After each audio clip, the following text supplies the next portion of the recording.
Okay, are we ready? Okay, we'll go for it. Okay, I've titled my talk Cyber Warfare, Report from the Trenches. Cyber Warfare I just grabbed because it has a lot of media hype right now. And from the trenches, we are somebody out there that are seeing a lot of cyber warfare type of activity, and I want to talk about some of that today. I'm going to cover the following topics: a little bit of my environment so you can see how it applies to you or where I'm coming from, a quick review of the problem, network and computer insecurity, talk about the threat that we see, a lot of the hacker and espionage activity coming in over the internet, and I'll summarize what we do at our organization in response to the threat, and wanted to also bring up a topic of some of our interactions with other ISPs as we help to resolve some of these issues, and then talk about some of the trends in the Department of Defense in case you're not aware of some of those. The environment I'm at, it's a Navy Research and Development Laboratory in San Diego, and just like most other government organizations, it has to change acronyms every few years, and so you may have known it by other names, but we have been involved in network research, network operations, and engineering support for many, many years. One of the early subscribers to the ARPANET, and have seen really a lot of trends over the years, and I'm going to talk a little bit about some of those this morning. I am not a security person or didn't intend to be a security person, but because I was operating networks and was often the first one to discover attempted intrusions, illegal activity, and so forth, ended up getting sucked into that. And it started for me back in about '83. If you remember the good old days, the ARPANET, where everybody trusted everybody, we were more concerned about trying to make things work than trying to make things secure.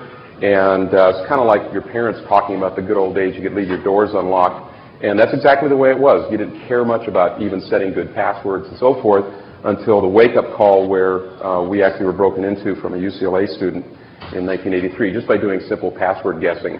And he guessed the password Jones for the user who had a user ID of Jones. So it's pretty easy, pretty lame. But that's where it started for us, and it's gotten more sophisticated over time. And we historically have been very well connected, so we've been on the map for a long time and are fairly well known. The environment inside is very diverse, and it makes it very hard for us to secure the network. Being a research organization, there's lots of little projects, literally hundreds of them. Every little project has its own type of systems, its own software, its own system administrators, and so you can't come up with one cookie cutter, stamp out the common configuration for Solaris or NT, or you pick your operating system. That's just intractable. And so that huge diversity makes it very hard to secure. Also, they're configured to do research, experimentation. They don't have a lot of sensitive information on them. So the notion of the system administrators are, I don't need to worry about security. If someone breaks into my computer, that's okay. There's nothing they can really steal. I'll just reload it from the backup tape. And they don't realize that having an insecure computer on the network really makes our whole network vulnerable because it can be used to be the home for sniffers and launch other attacks. We have fairly high bandwidth to the open internet and fairly open access. We have multiple OC3 ATM connections to various ISPs, and typically, which is different than most of the rest of the Navy and DoD, we're quite open. We don't have a bastion host firewall per se because it gets in the way of a lot of the research that's going on as we interact with educational institutions and other organizations. So the result is we're a very target-rich environment. And for the hacker community, they love to break into military sites because of the bragging rights and being able to see it in the paper and being able to claim that they broke into some kind of a .mil system seems to be the challenge they're all after. And to them, it's also a game. We've noticed that too, that just from the type of sweeps that we see and the type of activity on the networks, it really is a game, and I'll talk about a little bit more about that in a minute.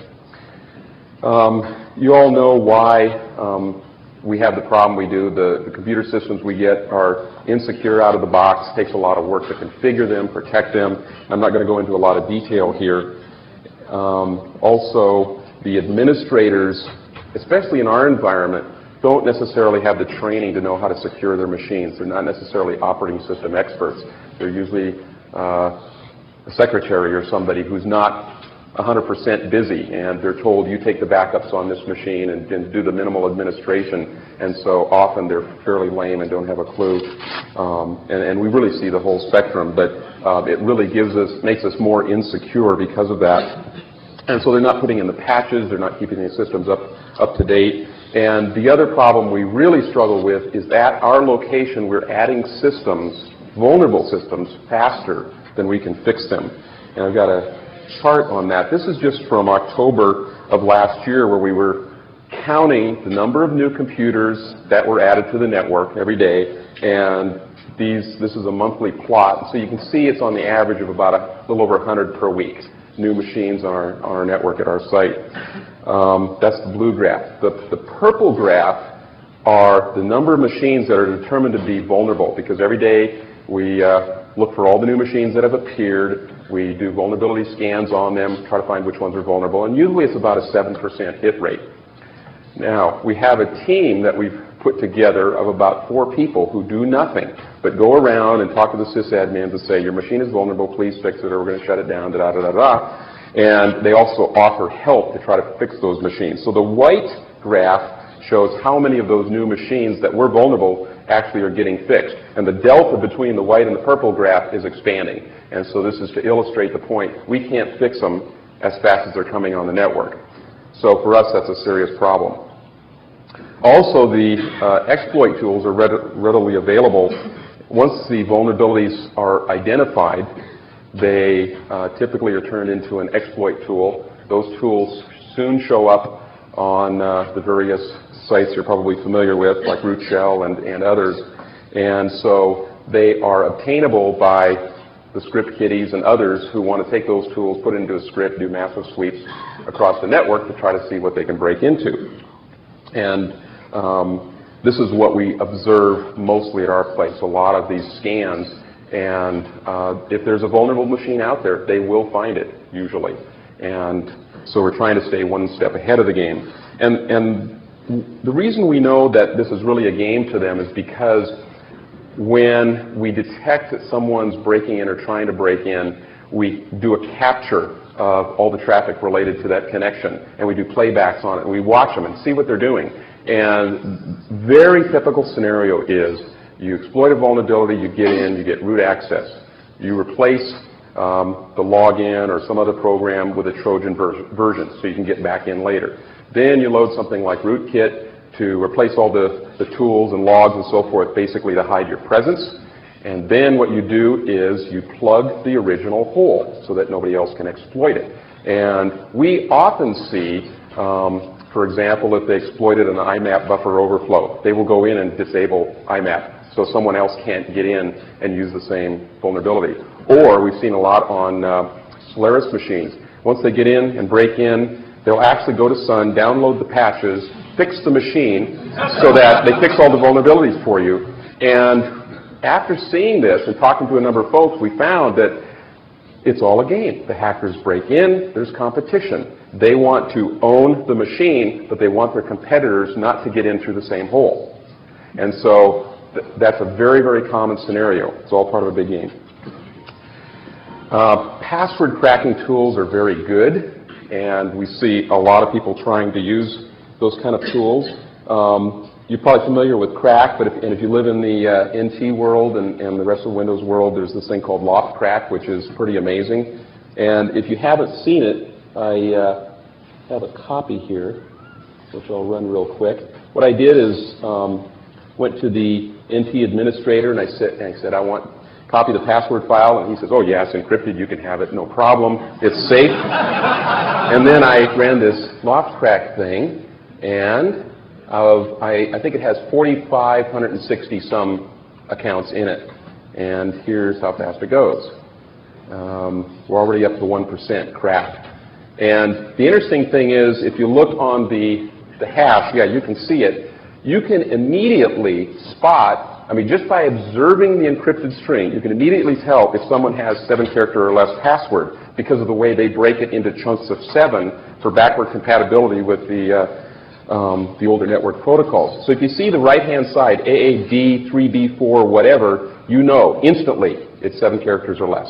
And so then you've just changed the, shortened the domain of what you have to try to brute force attack to 7 characters or less for all of those that appear in that format. And there's various other bogosities in the encryption algorithm. For example, they store everything also in all uppercase in just for the backwards compatibility. So that's all you have to really try for alpha only.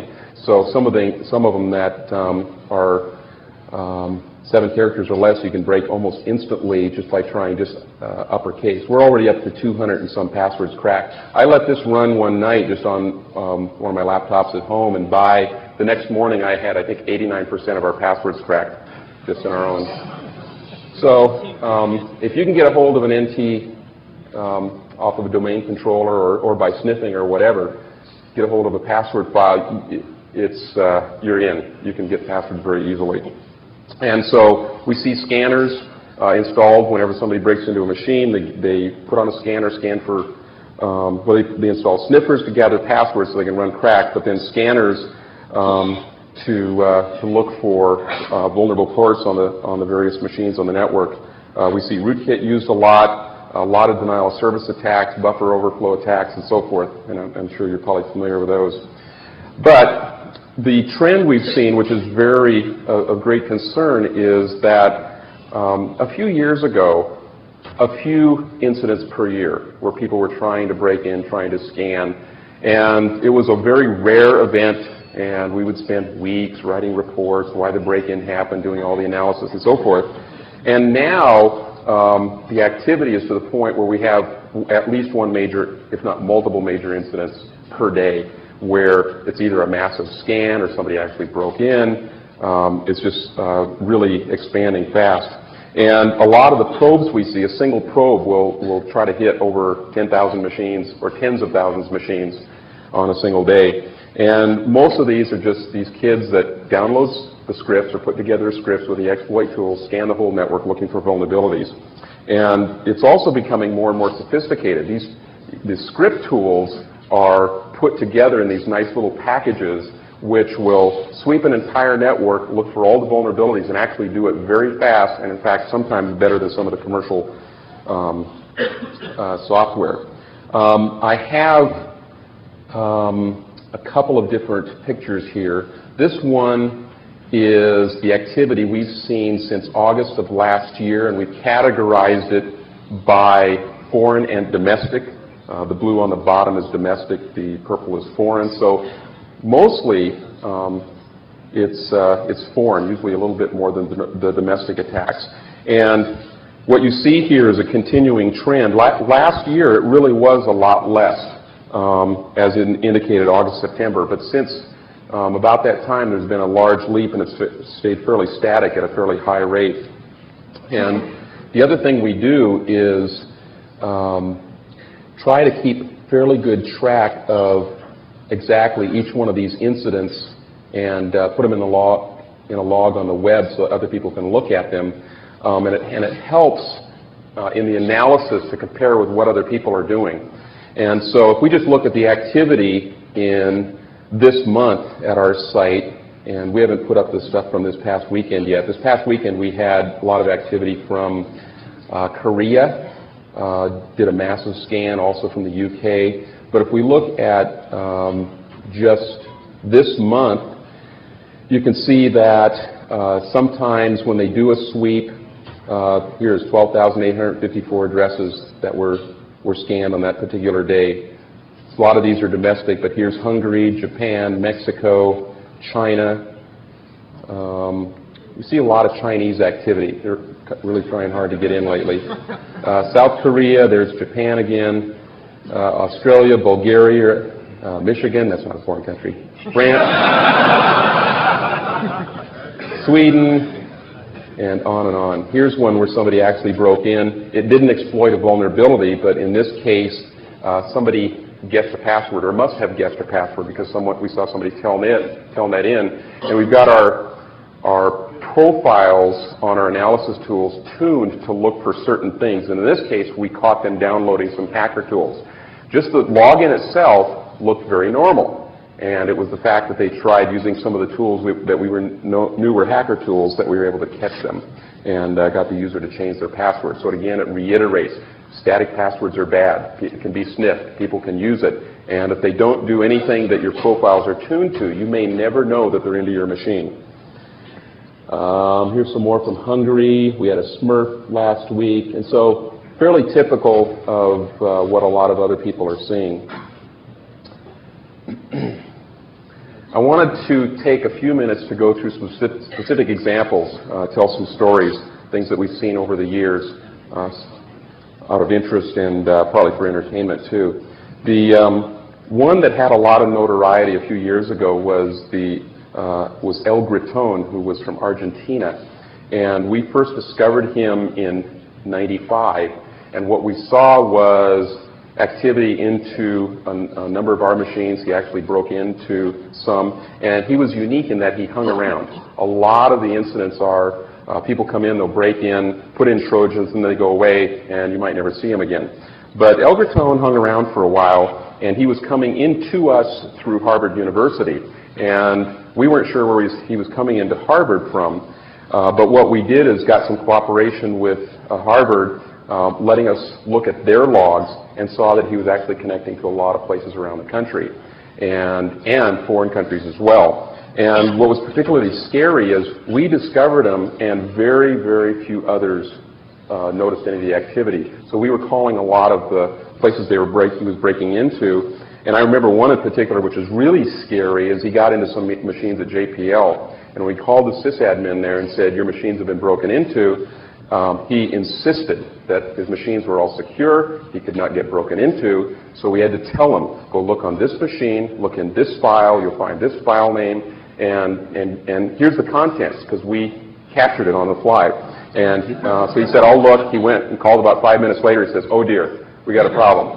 And it's just, he thought he did not have a problem because it wasn't showing up in his logs. He had no intrusion detection system, and so it really alerted a lot of the organizations we talked to that intrusion detection systems were probably very important. If you think you're not getting hacked, you're probably pretty naive.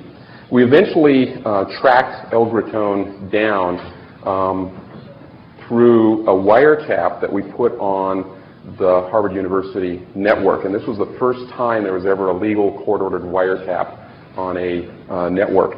And so it was precedent-setting in that sense, and we had to use some special software which, first of all, detected what his connection was by the type of activity he had, because he was coming in through a dial-up, and there's literally tens of thousands of users all on this one network. We had to isolate it so we didn't see the other students' traffic, but only his traffic.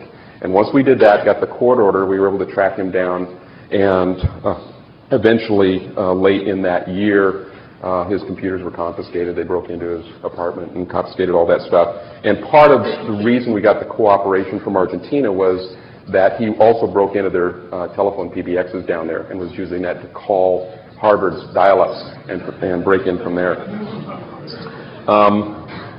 Next story, oh, by the way, he eventually pleaded guilty just a few months ago so that he could have a chance to come to the United States again, because otherwise he would have been arrested next time he came to the States.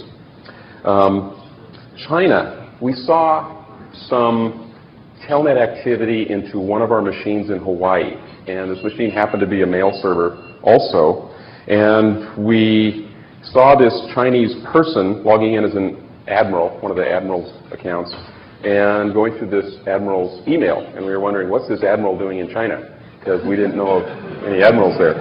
And we called up the admiral, said, are you in China? Oh no, he was in Okinawa. What we found out is that how he normally read his mail was Eudora over POP, dialing up a local ISP, which happened to route through Japan. We were eventually able to figure out that it was one of the ISPs in Japan who had a sniffer somewhere, and passwords were captured. Somehow the Chinese got that information. The Chinese were then using that information to get into his accounts via telnet, read his email.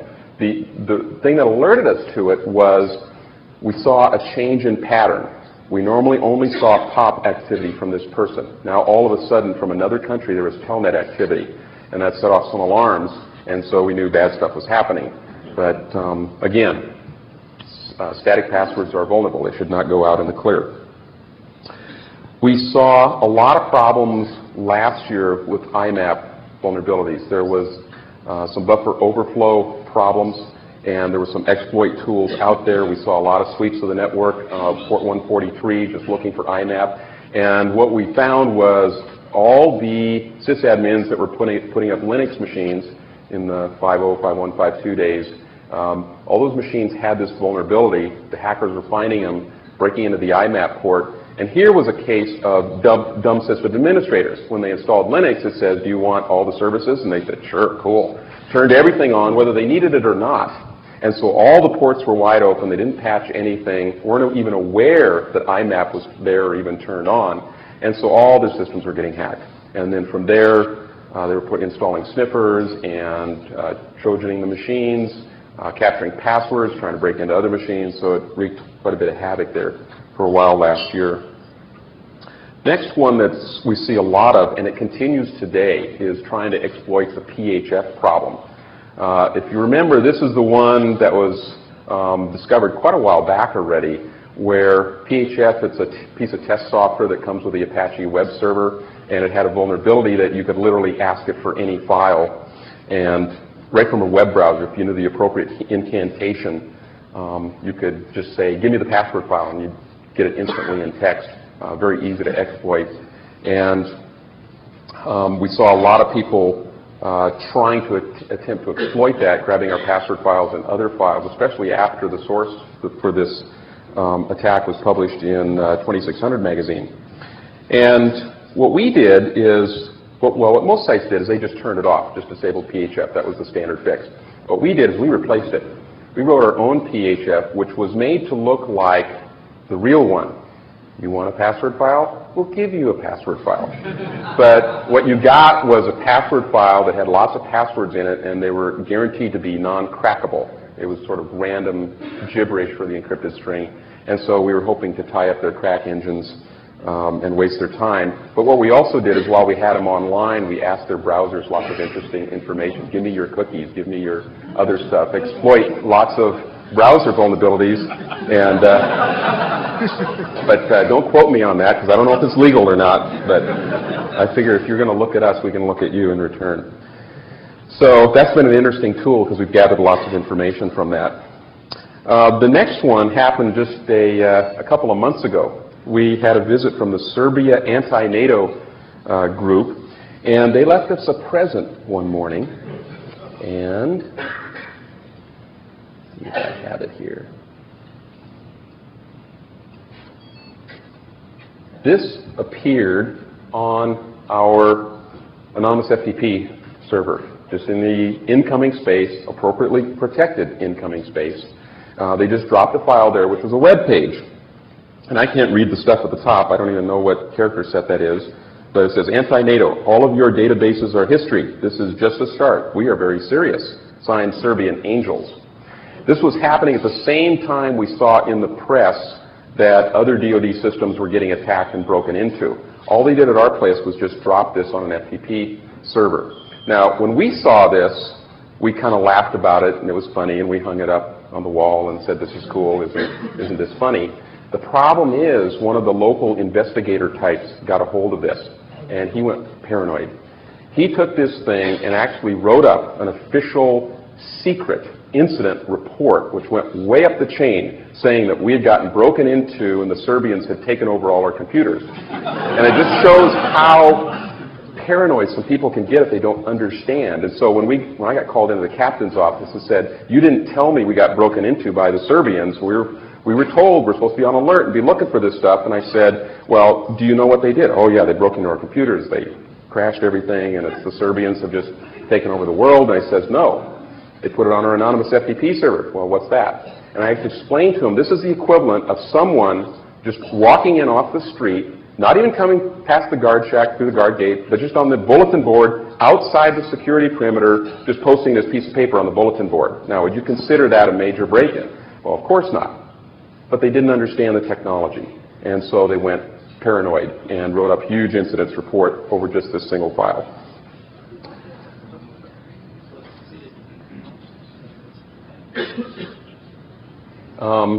Printer hacking. We used to think printers were not a problem. What could you do to a printer? You can send files to it. The worst is maybe denial of service attack by just wasting all the paper, constantly jamming it up. Until one day, a few months ago, in tracking down a problem, we found that this one particular printer, this user was queuing their printouts to it, and there was a long delay before the paper would come out. And when we were doing the analysis, we found out that it would go to the printer, and then because of some things that had been modified in the printout went to Russia, and then the Russians sent it back to the printer after they made a copy, of course, and then it eventually came out. So the user just thought it was a local problem, the network's kind of slow, but the Russians had somehow hacked into this printer and redirected the output and then requeued it again to make it look like nothing was happening. And when we really started looking at it, we found that printers these days, they do SNMP, they have Telnet, they have password FTP, they have web pages for system administration. So you can go in through various means, or if you have the Jet admin software, you can go into port 9100 or whatever it is and do lots of interesting things to the printers. People installing printers didn't change the passwords, didn't turn anything off, just plugged the printer in, did the bare minimum necessary to make it work, had no idea of the security vulnerabilities until we started seeing a lot of the activity over the last couple of months. And so we've tried fixing this problem, and it's actually very hard because we found the printer vendors don't know how to secure their stuff. The older, very oldest printers have a lot of the things like passwords and so forth embedded in the firmware, and you can't get upgrades to it. So you literally can't fix it. You have to block it with router filters or something like that, so it can't get beyond a local network. Some of the newer printers, the Canon copier / printers with the network interfaces, they're also bad. You cannot protect the darn things. You can't change the passwords, turns off the services, and so forth. You can do some of that, but not to the point to make it secure. And so we've had to ban some of those off of our network. So it was another wake-up call a few months ago, and it's turned out to be a real tough problem for us to fix, and because of the lack of support, mainly from the printer vendors. Another story, Melissa virus. That was had a lot of notoriety over the last month or so. And in this case, what I think was interesting is how different people reacted to it, how quickly people were able to respond to it. The fleet response, that is, this is the operational fleet, the part of the Navy that has ships moving around, they thought they were very successful because they discovered it quickly and were able to, within a few hours, go through all their networks and eradicate it. The Marines thought they were very successful because when they detected it, they instantly were able to unplug from the internet. And I actually was in a meeting last week where the head Navy guy in charge of security and the head Marine guy were arguing about this because the Navy guy said, well, we heard your general couldn't get his email for 3 days because you unplugged from the internet. Oh yeah, but this shows how secure we are because we only have 2 attachment points, so we could instantly unplug them. And arguing back and forth about whether this was good or bad to be able to quickly unplug from the internet. Now, most people think this is a bad thing because what a great way to have a denial of service attack. If just, release a virus and instantly the Marines unplug from the world. But believe it or not, this is the way DoD is thinking. If you read some of the recent press, they're going to harden the NIPRNet, and they're going to make sure that it only has a few connection points. It's kind of like back to the old mail bridge thinking, if you remember those days between MILNet and ARPANET. They wanted to instantly unplug in case of an attack. But so much stuff breaks in the process, and we're relying so heavily on those networks that it's really a bad thing. So it really is going to turn into a denial of service. There were some scary things about Melissa because of the traffic it generated, especially for some of our ships, which have very low bandwidth. It clogged up a lot of the channels, and so it was definitely a denial of service in its own right. What we do at our site is we try to minimize the scope of the problem. We can't use firewalls at our place because typically they slow down the traffic to the internet. You know, the typical bastion host type of firewall is just way too slow. And so we put a lot of our effort into intrusion detection, doing vulnerability assessments, scanning our networks on a regular basis, especially all the new machines, using commercial software and also some of our own tools, doing risk analysis, have that team of 4 people that just go around and do nothing but system cleanup and certification, try to do awareness training so that system administrators have more of a clue, and trying to keep ourselves out of the newspaper, which is sometimes difficult. But what we actually do is we try to put an appropriate spin on it and get to the press before they get to us. So if we know of an incident, we'll actually call them up and say, hey, we're good guys, we discovered it. Rather than them call us and say, did you know? And then if you don't know, then, well, you got broken into, and you get a very negative spin. And so we'll often be the ones to call them and try to get the positive spin. Now, I wanted to say about working with some of the ISPs. When we see an incident, somebody's trying to break in, doing scans or whatever, we'll try to get the ISP that's closest to the intruder, and so we can contact them and say, did you know what's happening? Here's the information, here's the logs. If you could take it to the next step and find this guy and shut him down or do whatever's appropriate for your AUP, then we'd appreciate it. Thank you very much. Now, a lot of the ISPs, there's no response to the emails we send. Maybe we're sending to the wrong address, maybe we don't know where to send it to. But we try our best to find appropriate points of contact, and still a lot of them, there's no replies. A lot of them also have automated replies, and that's it. You got your message, thank you very much, we'll get back to you, and then you never hear anything else. But a little over 50% actually do respond, and of some of those that do respond, we even get final closure. They'll say, not only did we take your information, but we tracked the guy down, and we shut him off our network, or, yeah, one of our machines was hacked, and we were being used to exploit vulnerabilities and so forth, and we've closed our holes and so forth. And so it's nice to know what the closure is. And here's the relative comparison of the different types of responses. 30% no response at all. 16% we just get the auto reply and nothing else. 31% we get a personal reply, somebody actually responded, and 23% not only did we get a personal reply, but they told us what the final action was, which is nice. And so we're kind of all over the map here, and it would be nice to increase the green one there to have closure on a lot of these rather than the either no response or just the auto reply. And so that would be the one take-home point for you all, is it would be nice to raise the bar on how ISPs cooperate with one another. I know it's a lot of work sometimes, especially tracking down denial of service attacks with IP spoofing, but if we could cooperate, share information in better ways, have good points of contact and so forth, then it would really help this problem. And so here's some of my suggestions. Personal response is desired. That is not just an auto reply, but somebody actually contacting us back, saying you're working on the problem. And email or voice is fine. And then the closure. What was the outcome? What action was taken? Did you find the guy, or did you find the vulnerable machine and take care of it? It's also fun to share tools.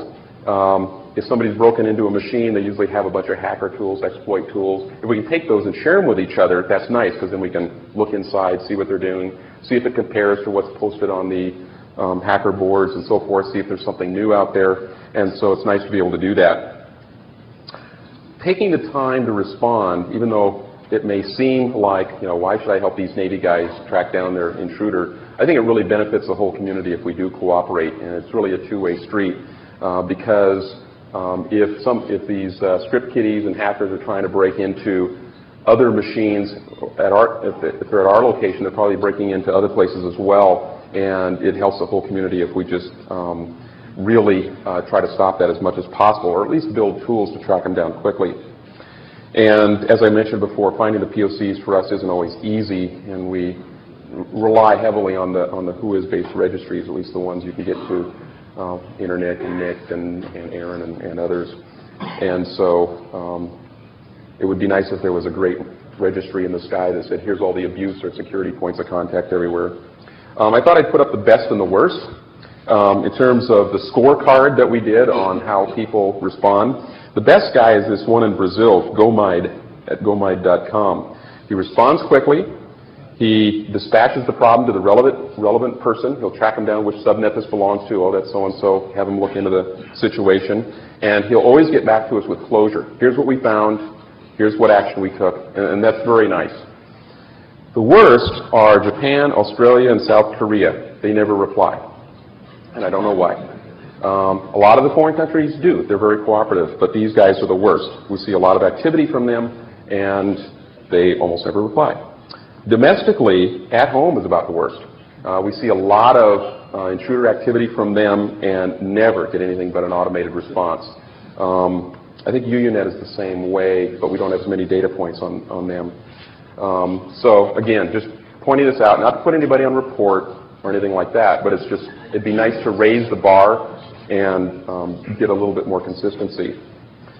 Some of the trends we're seeing in the Department of Defense, in terms of trying to protect our networks, one of the things that people are excited about right now is PKI and using certificate-based tools to try to secure the infrastructure and trying to get the web pages all SSL enabled, using S-MIME for email back and forth, not only for the digital signature but also for the privacy. As the Navy relies more and more on things like email for doing real-life operations, it's a little bit scary knowing how easy it is to spoof the from line and various other places. Just crank up a from line, say you're from some Admiral, now go fire here or fire there, and that kind of traffic over the network is a bit of a concern.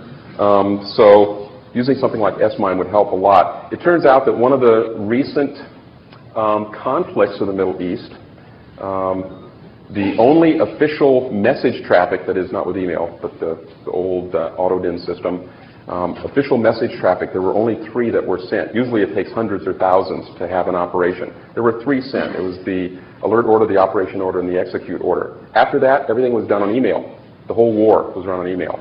And so if you think about that and how insecure non-protected email is, it's something DoD ought to be worrying about.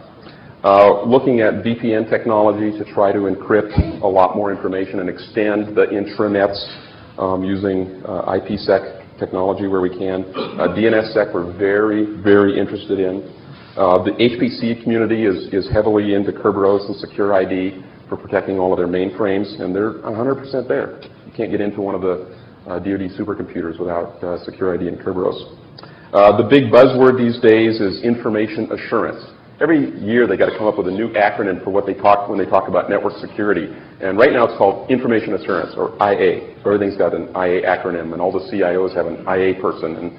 And so I don't know if it does anything. They just generate policy and not much else. And also there's these new computer network defense teams that are being stood up. It seems like every time there's a big incident, they get together. What do we need? Oh, we need a new incident team. They put a team together, and they're supposed to be stood up to respond. But they end up being very bureaucratic and not very helpful, especially now that we've got so many of these things that don't coordinate too well, and we need to do better there. We are trying to have a good perimeter defense with defense in depth that is multiple security perimeters, and usually the outside perimeter is a very strong firewall, like rows of bastion hosts for scalability, and things like PIX boxes and multiple VPNs around the sides and outer routers and inner routers and intrusion detection. And if you see the map on this thing, it's almost whole network infrastructure in itself, just the security piece of it. And I'm not sure if that's a good solution or not, because it's going to be so complex that do we really understand what's inside and what the vulnerabilities are? But that's the way Navy is heading. A lot of policies and procedures that we have to put up with. Warning banners as an example. DoD is all paranoid about warning banners. Every single computer has to have a warning banner on it. And you can understand that for some of the things they're trying to do, but some of the systems that we have where they demand a warning banner there's no place to put the warning banner. You know, like they want your email secured. Well, okay, where do I put that on the IMAP port? You know, there's no way to have the banner. Oh, but you got to do it anyway because that's policy. And so a lot of brain dead thinking there. And also what we found is that I think there's really a law enforcement undercurrent here, because the warning banners, if you think about it, give them license to bypass all the privacy laws so that they can snoop on our networks as much as they want. Also, web content and access is a big deal. When they started looking around the network and saw how much information was given away freely on the web, including operational information, that was pretty scary. They decided it's time to shut that down, so a lot of disconnecting of web servers from the network, or at least protecting them. Infocon is a new term you might start hearing. You ever heard of DEF CON? You know, going to DEF CON 4, DEF CON 5. Well, they have invented Infocon, and it's Infocon Alpha and Bravo and Delta and so forth, you know, heightened awareness. Well, we're at Infocon Alpha right now because there's a slight increase in awareness because we're watching out for those Serbs that are trying to put things in our FTP anonymous servers and so forth. So actually, you go to some of the websites and you'll see flashing Infocon Alpha. I actually saw that the other day. IAVAs are Information Assurance Vulnerability Alerts. DoD puts these things out. Basically, it's just whatever CERT puts out saying, here's the kind of activity we see right now, the kind of vulnerabilities. They wrap it up into this very official thing and say, you must respond and look at every single system and make sure it complies and send a report back within 15 days or whatever. And it's just a lot more bureaucracy for us. Hardening of the network infrastructure, a lot of attention given to trying to secure the routing protocols. If you think about how easy they are to spoof, that's kind of scary. Also, they want better INA identification and authorization capability in the network devices, the routers, the switches, etc. Shouldn't just be able to telnet into them with an insecure password or whatever. And also, there's a desire to own the ATM infrastructure. And what I mean by that is they don't want you just to buy an ATM service, because there is no security in the signaling and the routing domain in the ATM world. And if you think about it, it's really fairly easy to put up circuits, create denial of service attacks by reserving all the bandwidth, doing other bad things. And so there's policy coming down that says if you want to do ATM, don't subscribe to it. You have to build it yourself and run it over a sonnet layer or something like that. And this is actually the last slide. Some of our concerns and issues. The lack of security tools for ATM is getting to be more and more of a problem, especially we in DoD. I mean, our network has OC3 ATM to the internet. That's how we connect to the outside world. And what we have to do is bring it down to 100-base-T or FIDI or something like that, just so that we can use standard commercial devices to do intrusion detection. And we'd like a solution to that. And so anybody that has ideas, we're looking at a couple of things, like taking the OCXMON stuff and tweaking it to break out some of the streams and then feeding it into the 100 megabit solutions. And there's some case that's going to work. Also, the denial of service attacks are a real concern, especially protecting our networks and then tracking the intruders.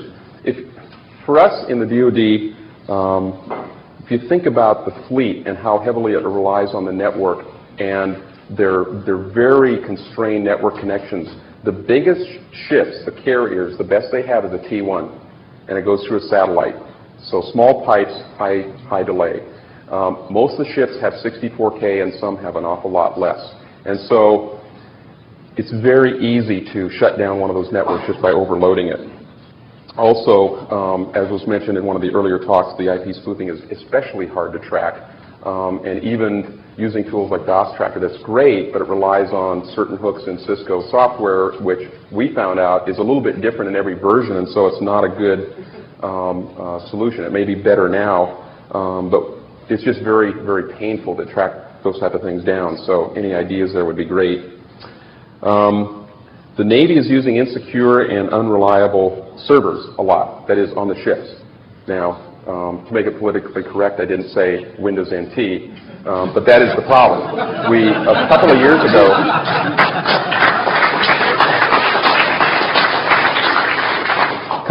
ago, I think a bunch of the captains and admirals got wined and dined up in Redmond, and found out that this Windows NT stuff was just great. And so they said, this is the solution to our problem. Now, in their minds, the problem was the sailors couldn't figure out command line interfaces on the Unix servers.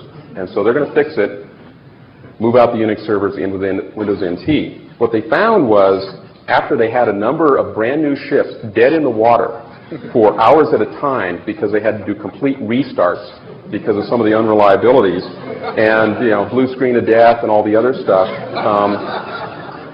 they're learning very quickly. And so actually, we're finding the trend is Unix is kind of back in again because they want industrial strength systems, and actually Linux is looking very attractive for a number of things. So it's come full circle. So that's a real problem. Also, the other concern is the lost management capabilities because of the network hardening. As you disable ICMPs because of you don't want denial of service attacks, now you can't do pings anymore. Or you turn off source direction and you can't do the loose source routing or source routing with trace route anymore. Or you turn off directed broadcast. That used to be a good tool. You just ping the broadcast address, find out if anybody's home or what's out there and so forth. Can't do that anymore as we disable directed broadcast. And so it'd be nice to find some management administrative tools which are not susceptible to those kind of attacks so that we have good tools. And then the latest thing is I just read a report yesterday that Clinton is going to attack Serbia's infrastructure by hiring hackers. And seriously, this was out on one of the news things. It was supposed to be a top secret thing, but somehow it got leaked. And they're going to go try to attack the banks in Serbia and steal all Slobodan's money and shut them down. And so, sort of cyber warfare in reverse. We're attacking somebody. So it'll be interesting to see where that goes. That was it. Just sort of wanted to do a random walk of some of the things we're seeing, some of the trends. And time for questions? Well, actually, no. We went. I think the mic's dead. Mic on? Great. We went way over, but since we went way over, might as well continue the trend, and let's take a few questions. Okay. Quick. By the way, please introduce yourselves. I mean, I think everyone knows who you are, but still, for the everyone, if you do go up to the mic, please introduce yourself. It's just nice courtesy for me. Hi, I'm Avi Friedman, and we in the back row had an interesting idea. Perhaps you'd like to follow what some of the people who like to play with hackers do and set up an ftp.dod.mil that maps to 127.0.0.1. That would be fun. I was just going to say there are some providers that will give you IP space that you can filter at your border, but that does break, then you'd be able to do diagnostics internally, but not necessarily externally.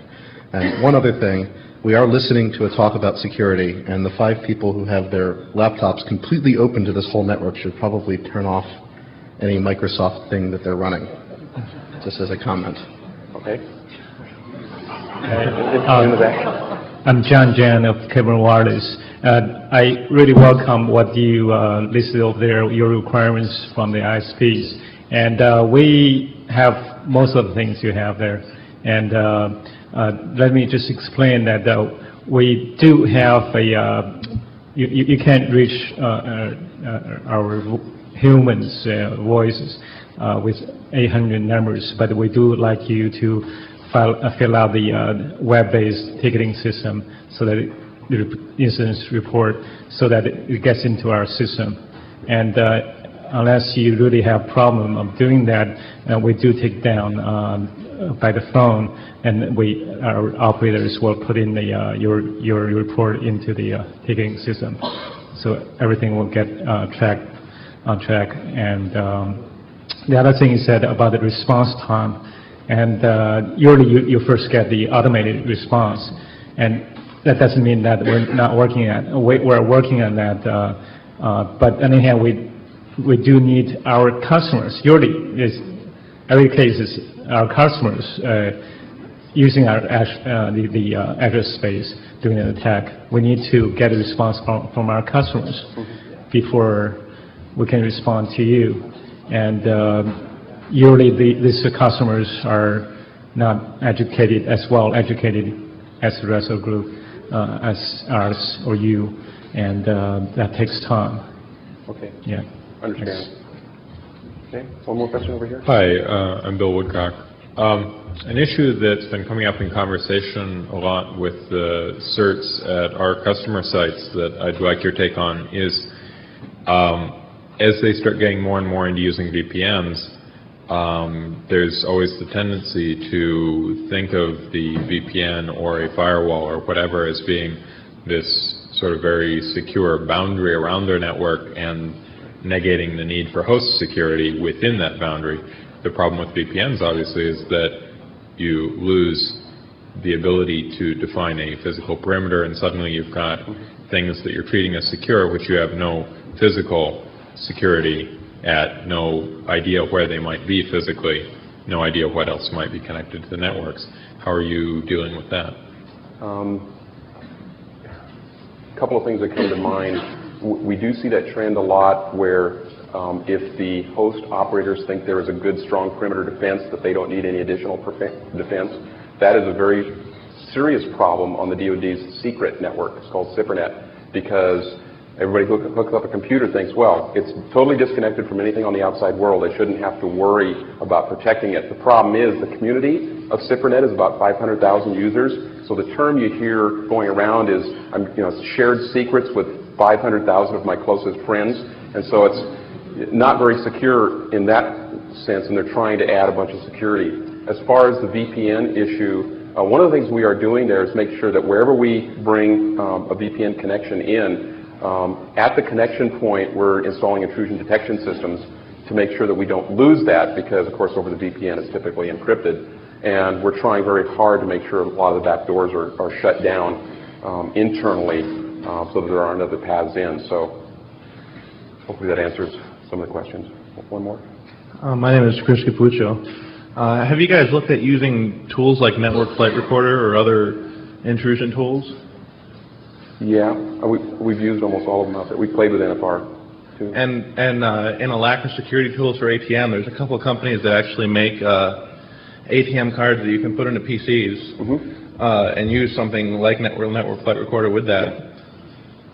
Does that yield any kind of... Haven't tried that particular case. We were using some of the commercial tools for intrusion detection and also some of the other DoD tools, and we weren't able to add new network devices to them easily, and so haven't tried the NFR solution, but it's worth considering. Thanks. Looks like it. That's great. Thank you.